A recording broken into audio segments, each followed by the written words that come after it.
Hello guys, welcome to my channel. আজকে আমি কিছু আর্ট সাপ্লাইজ আনবক্স করব, প্লাস তোমাদের আমার পুরনো কিছু আর্ট সাপ্লাইজ দেখাবো।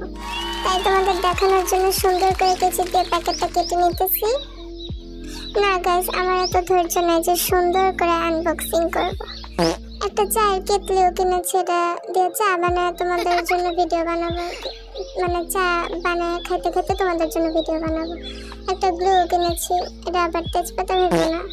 আর্ট ক্রাফট আইটেমস কিনতে গিয়ে ছোট ভাইকে এটা কিনে দিয়েছি, যদিও এটা আর্টের কিছু না, তারও নাকি কিছু লাগবে। সব কিন্তু আমার জমানো টাকায় কেনা গাইস। দেন এই অ্যাক্রিলিক কালারটা কিনেছি। এটা কি? এটা ফেলে দাও। এখানে মোট 10 পিস কালার আছে। দেন এই ডমসের পোস্টার কালার, এটা প্রায় নতুনই, 2-3 দিন আগে কিনা আর কি।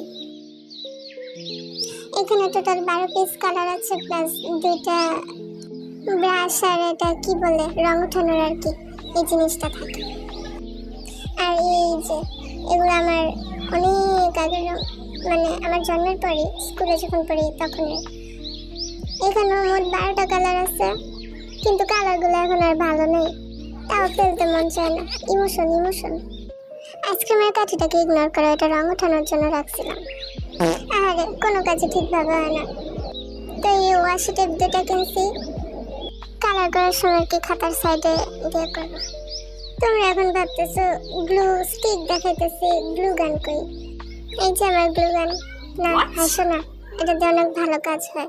গ্লু গানে যে কাজ হবে এটা দিয়েই হবে। ছোট একটা সুপার গ্লু কিনেছি ভবিষ্যতে হেটার্সদের মুখে লাগানোর জন্য। একটা ফেভিকলও কিনেছি জেসো আর বার্নিশ বানানোর জন্য।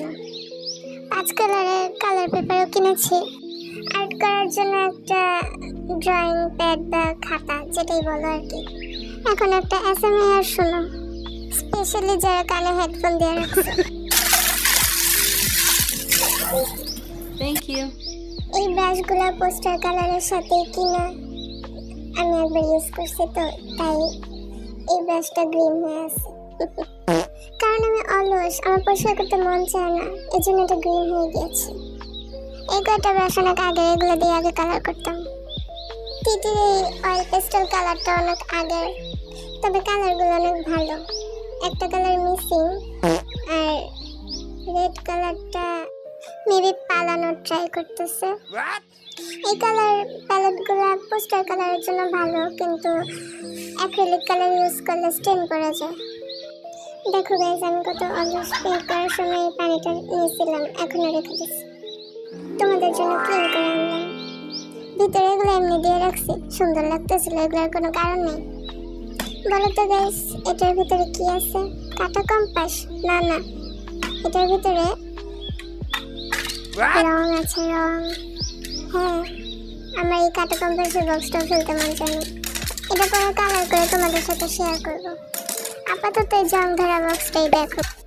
এই তো এগুলোই ছিল আমার কিছু নিউ আর্ট সাপ্লাই, আর পুরনো কিছু ছিল।